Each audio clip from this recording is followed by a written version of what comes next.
Timmy, let's talk about something that you brought to my attention earlier tonight. And we saw it with St. John's and Georgetown. They got into it not only on the court, but the coaches, JT3 and Chris Mullin, got into it as well. And it really exploded between these two teams.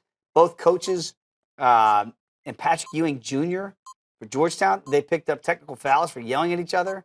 Here's Mullin talking about that old Big East attitude. He asked him if he was going to beat me up like his father did. He said, "No, I love you." So I said, "Okay." I mean, he was on the trip with us in Barcelona, like, you know, he's a little baby. So again, so just there's tremendous respect there. There really is, and it was nothing more than competitive juices. Had nothing more than that. This time in '85, there was more to it. Not. Mullin, of course, referring to '85 when three teams from the Big East, including St. John's and Georgetown, both went to the national semifinal. Of course, Georgetown lost to Villanova. Chris Mullin, a part of that St. John's team, now the head coach, had to coach against JT3's dad, or play against JT3's dad, Big John Thompson. And you hear young Patrick Ewing, who he had to play against. I mean, Timmy, this is old school Big East at its greatest, coming to the forefront in 2017. I played in the Big East. You know, I know it was only for 1 year. But ironically enough, the year I was at St. John's, we knocked off Georgetown, Michael Sweetney, to win the NIT championship. Wow. So Craig Escherick was I understand the rivalry. I understand what it's like. And I think those schools, kind of the head honchos at those schools, the alumni at those schools, the decision makers at those schools, a lot of them still live in the 80s.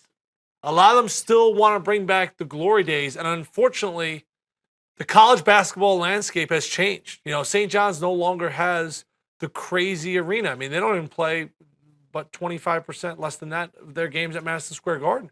You know, and Georgetown doesn't have that rabid fan base that they once had in the 80s. And both these coaches are under the microscope. A lot of people in the D.C. area, I was just out there this weekend covering George Washington, saying that it's time to go. Wow. That he's got one more year there. And if they don't go to the dance, because Otto Porter, Jeff Green, Roy Hibbert, all those first-round picks that they've had, those guys aren't walking through the door anymore. And for Chris, no success year one, a little bit better in year two. But hey, you're in New York. You're in the pressure cooker. So I think that this game really meant a lot to those two guys because they remember the glory days. Exactly. But when you talk about the names Thompson, and I know it's JT3, Mullin was St. John's, and they're talking about running these cats away, that fervor and fire that they showed to one another tonight, isn't that a good thing? That these schools should remember that those names actually do mean something in those schools and at those universities. Not to those kids.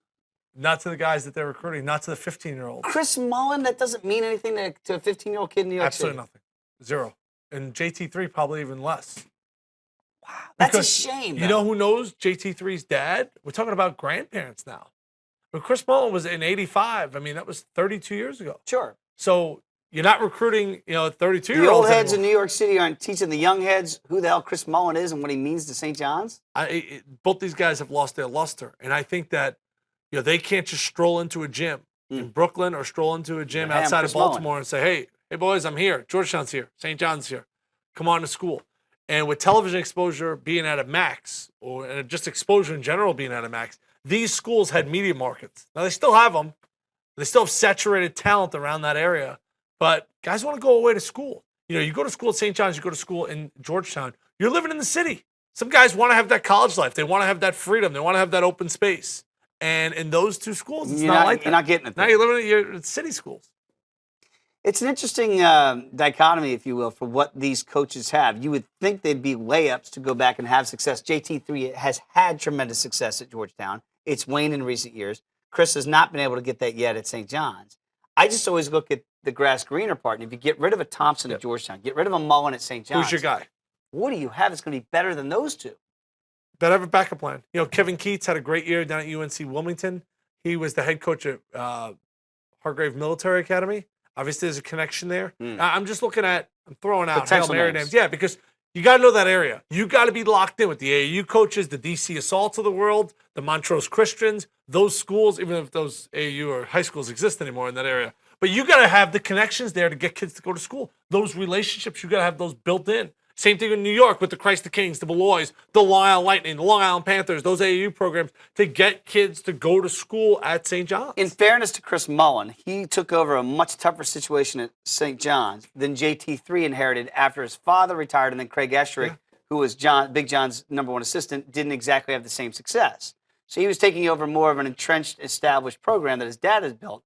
Chris almost has to rebuild what St. John's used to be. Don't know about that. I mean, Steve Lavin went to postseason a bunch of years. You don't think it was in as dire straits as I'm making it out to be? Don't know. He didn't have great success. I think maybe Lavin left the cupboard dry, and Mullin was starting all over again. Lavin had a lot of guys going to the next level, become pros. But I think both these schools are trying to live like yourself In the past.